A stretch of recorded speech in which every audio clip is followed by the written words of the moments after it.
Have you ever wondered if the philosophies we admire today truly reflect the realities of the times they came from? Stoicism, one of the most revered schools of thought, teaches us about resilience, virtue, and the pursuit of inner peace. But when you dig deeper into the relationship between Stoicism and ancient Rome, you begin to uncover some uncomfortable truths.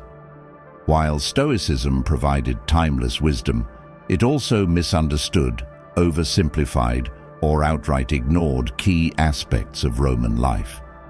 Today, we're diving into 9 things Stoicism philosophy got wrong about ancient Rome. These aren't just minor discrepancies. They reveal a fascinating tension between philosophical ideals and the gritty realities of one of history's most powerful empires. 1.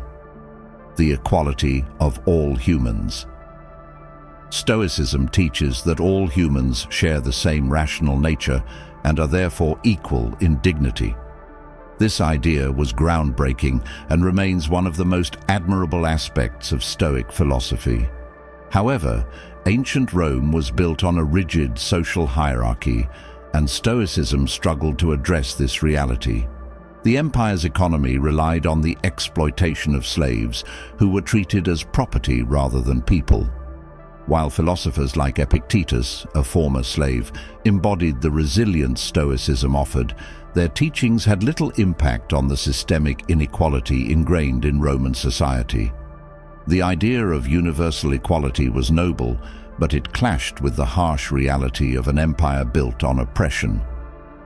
2. The role of wealth and luxury. Stoicism warns against the dangers of wealth and indulgence, emphasizing the importance of living simply and focusing on inner virtue. Seneca wrote extensively about the corrupting influence of riches, urging others to avoid becoming enslaved by material desires. But here's the catch. Roman society celebrated excess. From extravagant feasts to opulent villas, wealth was a symbol of power and status. Even Seneca himself was one of the wealthiest men in Rome, which led to accusations of hypocrisy. Stoicism's call for simplicity was admirable, but it often fell flat in a society obsessed with luxury. 3. The pursuit of fame. Another key Stoic teaching is the rejection of fame and public approval. Marcus Aurelius wrote, "Fame is fleeting," reminding us that external validation is meaningless in the grand scheme of things. Yet fame was everything in ancient Rome. Triumphs, public monuments, and political careers were all about achieving recognition and leaving a legacy. Roman leaders and generals didn't just want to succeed, they wanted their names etched into history. Stoicism's dismissal of fame was a direct contradiction to one of the most defining aspects of Roman culture: the reality of daily life. Stoicism often presents an idealized view of how to navigate life's challenges, remain rational, embrace adversity, and focus on what you can control.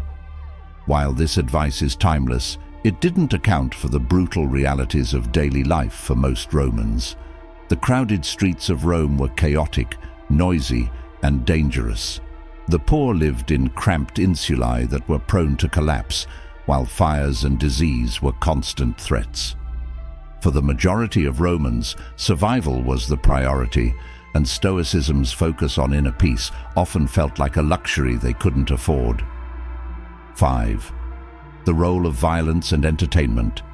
The Stoics emphasized compassion and rationality, yet ancient Rome glorified violence as entertainment. Gladiatorial games, chariot races, and public executions were central to Roman culture. These events weren't just distractions. They were deeply ingrained in the fabric of society, serving as a way to reinforce Rome's power and control over its people. While Stoicism criticized indulgence in base desires, it failed to address why these spectacles were so important to Roman identity. The philosophy's ideals of moderation and virtue were often drowned out by the roar of the Colosseum. 6. The political reality of Rome. Stoicism teaches that leaders should govern with wisdom, justice, and humility. Marcus Aurelius, the philosopher-emperor, tried to embody these ideals, but Roman politics were anything but virtuous. The Senate was a battleground of ambition, corruption, and betrayal. Leaders rose and fell through manipulation, bribery, and, in many cases, assassination. Stoicism's call for rationality and fairness didn't align with the cutthroat nature of Roman governance, making it difficult for even the most stoic leaders to practice what they preached. 7. The role of religion. Stoicism emphasizes living in harmony with nature and accepting the rational order of the universe. This view often clashed with the deeply ritualistic and superstitious nature of Roman religion. The Romans believed in appeasing their gods through sacrifices, omens, and elaborate ceremonies, while Stoics like Marcus Aurelius likely viewed these practices as unnecessary. They had to participate in them to maintain political stability and public favor.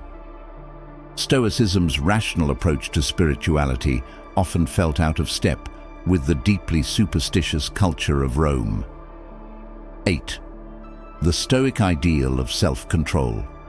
Stoicism teaches the importance of mastering one's emotions and avoiding destructive passions like anger, fear, and greed.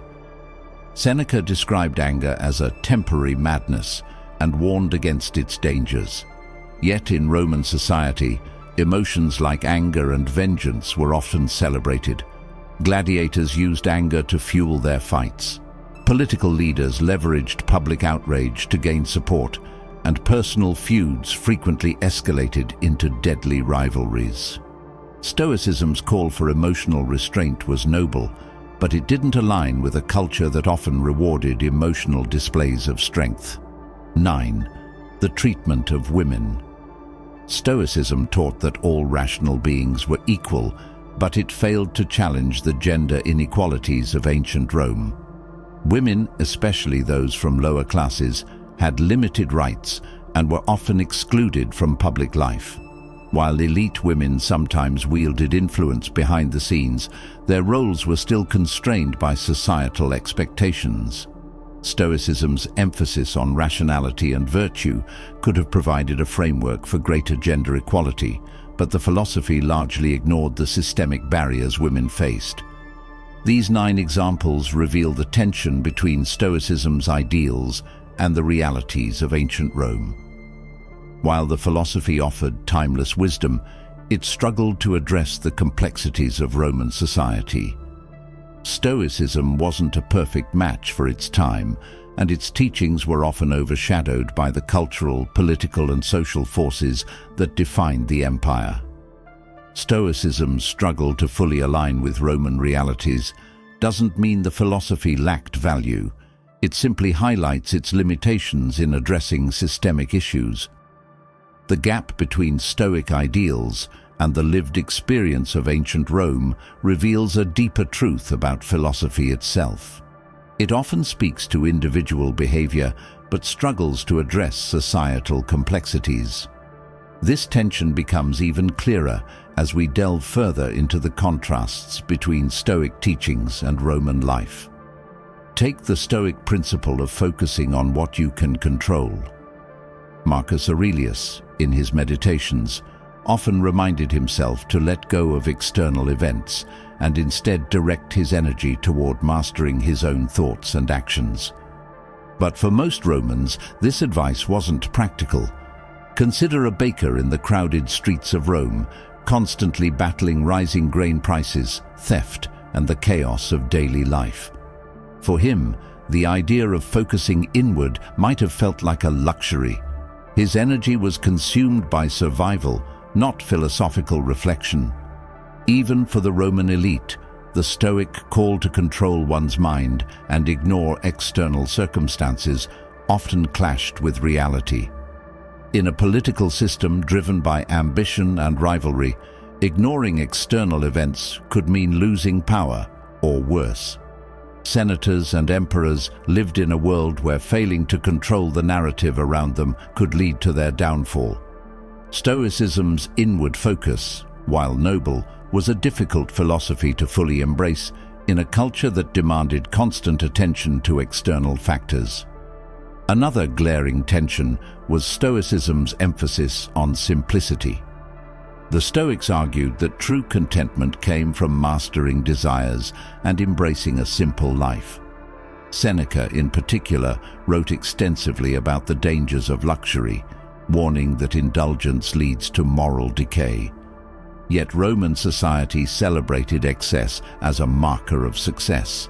Lavish banquets with hundreds of guests, overflowing with exotic foods and fine wines, were not just indulgences, they were political tools. Hosting a grand feast could solidify alliances, demonstrate power, and win public favor. In such a culture, Stoic simplicity was often seen as impractical or even counterproductive. This focus on material wealth wasn't just about indulgence, it was about survival in the upper echelons of Roman society. Wealth wasn't merely a luxury, it was a shield. It protected the elite from poverty, gave them political influence, and allowed them to maintain their social status. While Stoicism encouraged moderation, the harsh realities of Roman society made wealth a necessity for many, even for those who admired Stoic principles. The Roman obsession with public entertainment also stood in stark contrast to Stoic values. Marcus Aurelius, as a Stoic, emphasized the importance of focusing on meaningful pursuits and avoiding distractions. Yet the Colosseum, with its gladiatorial games and spectacles of violence, was central to Roman identity. These events weren't just entertainment, they were a reflection of Rome's power and a means of maintaining social order. The emperor himself often sponsored games to gain public favor and prevent unrest.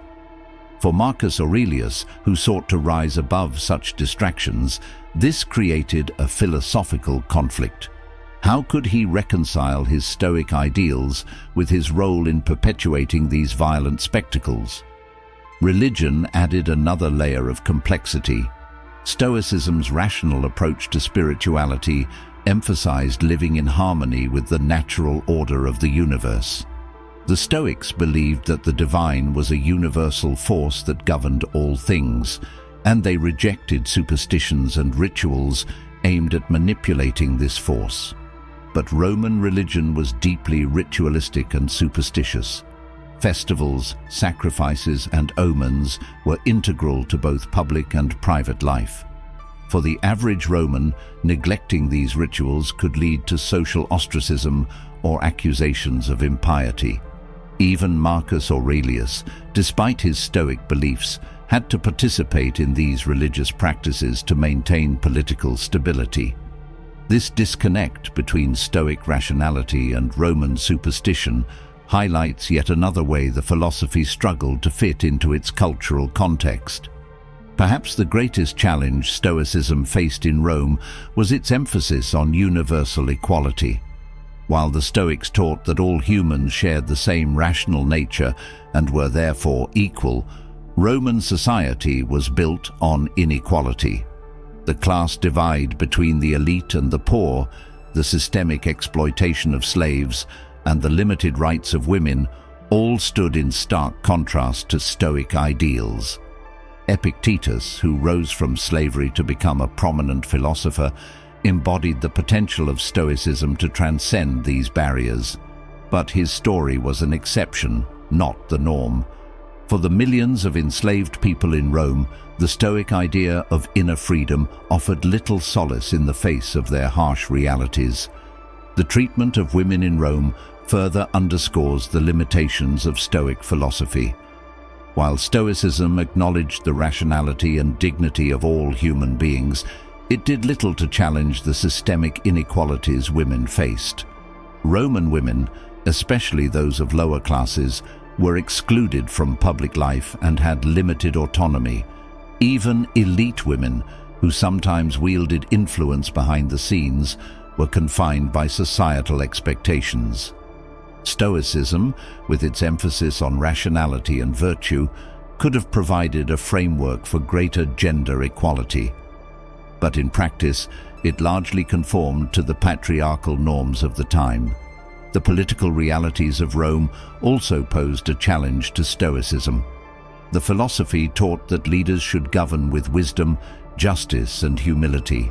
Marcus Aurelius, as a Stoic emperor, tried to embody these principles, but he operated within a system that rewarded ambition, manipulation, and ruthlessness. Political rivals weren't persuaded by reason or virtue. They were eliminated through alliances, bribery, or assassination. The Stoic ideal of rational governance clashed with the brutal realities of maintaining power in the Roman Empire. Even Marcus Aurelius himself made decisions that contradicted Stoic values. His appointment of his son Commodus as his successor, for example, has been widely criticized. Commodus's reign was marked by excess, cruelty, and mismanagement, leading to a decline in the empire's stability. While Marcus may have hoped that his son would continue his legacy, this decision highlights the difficulty of applying Stoic principles in the complex world of Roman politics and family dynamics. The cultural obsession with legacy further revealed the disconnect between Stoicism and Roman society. Stoicism teaches that fame and recognition are fleeting, urging individuals to focus on living virtuously rather than seeking external validation. But for Romans, legacy was everything. Monuments, triumphs, and public achievements were seen as the ultimate markers of success. Stoicism's rejection of fame was admirable, but it was a philosophy that struggled to resonate in a culture driven by the desire to leave a lasting impression. These contradictions between Stoic philosophy and the realities of ancient Rome highlight a deeper truth. Stoicism, while offering profound guidance for individuals, was never designed to reform society as a whole. It focused on personal mastery, inner peace, and living virtuously, regardless of external circumstances. But in a world as complex, chaotic, and ambitious as Rome, these teachings were difficult to fully embrace. The Roman obsession with legacy, wealth, and public spectacle wasn't just cultural, it was survival. Wealth protected status, public approval secured power, and grand displays kept the masses entertained and compliant. Stoicism's call for simplicity, humility, and rationality often clashed with the demands of Roman life, making it more of an ideal than a practice for most. Yet, Stoicism's enduring appeal lies in its adaptability. It didn't need to change the Roman Empire to be valuable. It needed to guide individuals navigating the chaos of their own lives. Figures like Marcus Aurelius, Epictetus, and Seneca show us that even in the most turbulent environments, philosophy can provide a path to clarity, resilience, and virtue. They didn't live perfectly Stoic lives, but their struggles to apply Stoicism in an imperfect world are what make their teachings so relatable. For us today, these lessons remain as relevant as ever. Like the Romans, we live in a world driven by ambition, distraction, and inequality. Social media rewards the pursuit of fame, consumer culture celebrates excess, and the pressures of modern life often leave little room for reflection. But just as Stoicism helped individuals rise above the chaos of ancient Rome, it can help us find peace and purpose in our own lives. So, what can we take away from this exploration of what Stoicism got wrong about ancient Rome? First, we can recognize that no philosophy is perfect or universally applicable. Stoicism, like any system of thought, has its limitations. But those limitations don't diminish its value. They remind us that philosophy is a tool, not a solution. Second, we can learn from the Roman struggles to live by Stoic principles and use those lessons to better align our own actions with our values. Finally, we can appreciate the resilience of Stoicism as a philosophy that continues to inspire, challenge, and guide us, even in the face of our own contradictions. If this exploration of Stoicism and Roman life has resonated with you, consider sharing it with someone who might find these lessons meaningful. And don't forget to subscribe for more deep dives into ancient wisdom, history, and the timeless philosophies that help us navigate modern life. Together, we can take the lessons of the past and use them to build a more thoughtful, intentional future. Remember, Stoicism isn't about perfection, it's about striving. And in that striving, we find the strength to face life's challenges with clarity, resilience, and integrity, just as the great Stoics of Rome once did.